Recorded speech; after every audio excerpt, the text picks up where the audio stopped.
নমস্কার বন্ধুরা, আপনারা কেমন আছেন? আশা করি সকলে ভালো আছেন। এডি ট্রাভেল ব্লগ চ্যানেলে আপনাদের সকলকে স্বাগত জানাই। এডি ট্রাভেল ব্লগ চ্যানেল আরও একটি সুন্দর ভিডিও নিয়ে আপনাদের সামনে হাজির হয়েছে। আজ আমি এসেছি পূর্ব বর্ধমান জেলার কালনার সিঙ্গারকোণ গ্রামে। এখানকার দোল উৎসব খুবই জনপ্রিয়। ভিডিওটি দেখতে থাকুন, আশা করি আপনাদের ভালো লাগবে। পূর্ব বর্ধমান জেলার সিঙ্গারকোণ যেতে হলে আপনাকে হাওড়া কাটোয়া লোকাল ট্রেন চড়ে নামতে হবে অম্বিকা কালনা স্টেশনে। অম্বিকা কালনা স্টেশনে নেমে কালনা গুড়া বাস ধরে আপনাকে নামতে হবে সিঙ্গারকোণ হাটতলায়। এখান থেকে কিছুটা হেঁটে গেলেই সিঙ্গারকোণ দোলতলা। দোলতলা যেতে যেতে সামনে পড়বে রামকৃষ্ণ আশ্রম, আপনি এটি দেখে নিতে পারেন। ওই যে মন্দির দেখা যাচ্ছে, চলুন। এখানে দোল উৎসব হয় প্রতি বছর চৈত্র মাসের দোল পূর্ণিমার দিন। এই মন্দিরের বিগ্রহ রাধাকান্ত। রাধাকান্তের মন্দিরের পাশেই রয়েছে একটি শিব মন্দির। এই মন্দিরটি নতুন তৈরি করা হয়েছে, খুব সুন্দর মন্দির। ভক্তরা রাধাকান্তের মন্দিরে পুজো দিতে এসে এখানেও পুজো দেন। আজ দোল পূর্ণিমার সকাল, বহু ভক্ত এসেছেন পুজো দিতে এবং শিব মন্দিরেও পুজো দিচ্ছেন। ভক্তরা দোল পূর্ণিমার দিন আবির এবং ফুল দিয়ে শিবের পুজো করেন।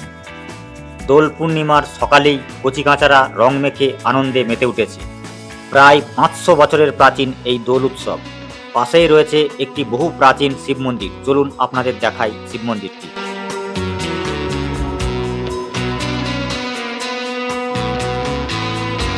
ওং নমঃ শিবায় নমঃ। আজ দোল পূর্ণিমা, এখন সকাল 8টা বাজে। গ্রামের মেয়েরা শুদ্ধ আচারে রাধাকান্তের পুজো করতে এসেছেন।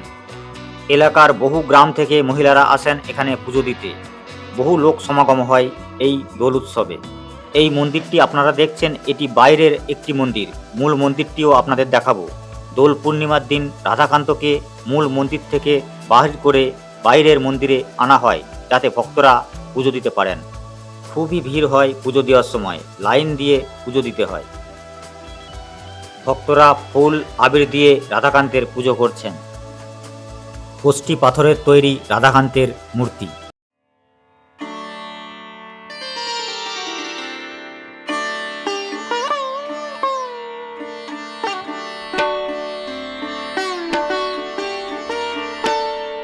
চলুন বন্ধুরা, আপনাদের এবার মূল মন্দিরে নিয়ে যাই।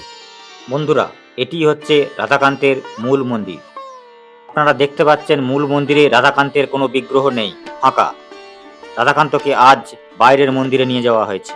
মন্দিরের সামনে একটি বেদি রয়েছে, ভক্তরা সেখানে আবির দিচ্ছেন এবং মোমবাতি ও ধূপ জ্বালাচ্ছেন। মূল মন্দিরের সামনেই রয়েছে একটি সুন্দর নাট মন্দির, ভক্তরা এখানে বসেন।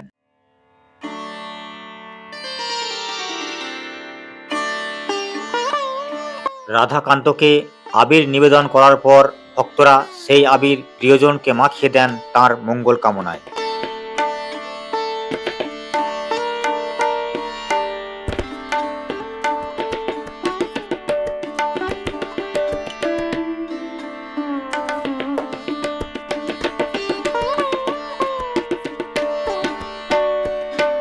বাইরের মন্দিরে রাধাকান্তের পুজো দিয়ে ভক্তরা এখানে আসতে শুরু করেছেন।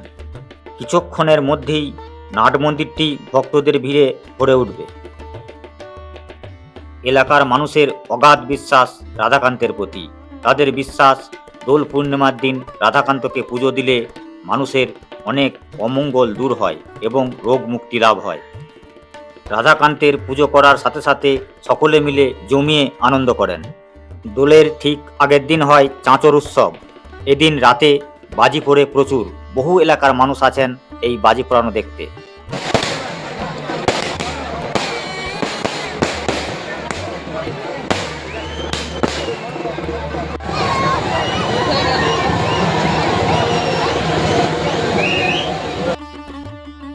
পাশের মাঠে বাজি পোড়ানো উৎসব চলছে আর মন্দির প্রাঙ্গণে চলছে আনন্দ উৎসব। সকলে মিলে একসঙ্গে কত মানুষ আনন্দ করছে দেখুন। আলোর রোশনাই দিয়ে মন্দিরটি খুব সুন্দর করে সাজানো হয়। কালনা 2 নম্বর ব্লক তো বটেই, তাছাড়া আরও অন্য এলাকার মানুষ এখানে এই উৎসবে সামিল হন।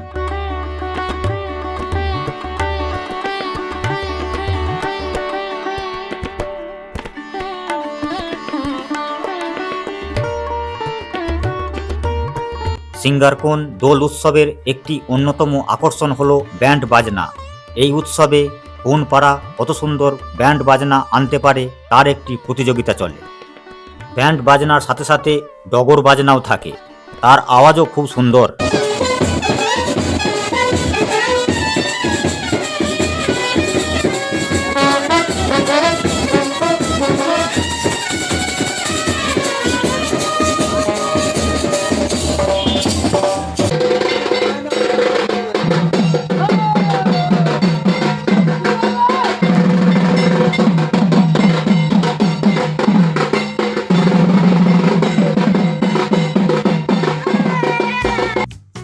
এখন দোলের দিন বিকেলবেলা, এই সময় মানুষ বিভিন্ন পাড়া থেকে আসবেন আবির নিয়ে। মন্দির প্রাঙ্গণে আবির খেলা হবে।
এই উৎসবে মন্দির প্রাঙ্গণের পাশেই বিরাট মেলা বসে।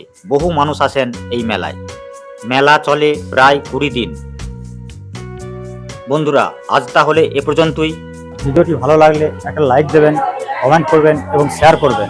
এবং চ্যানেলটি সাবস্ক্রাইব করে পাশে থাকবেন। দেখা হবে পরের কোনো ভিডিওতে। ততক্ষণ ভালো থাকবেন, সুস্থ থাকবেন। ভিডিওটি দেখার জন্য আপনাকে অনেক অনেক ধন্যবাদ।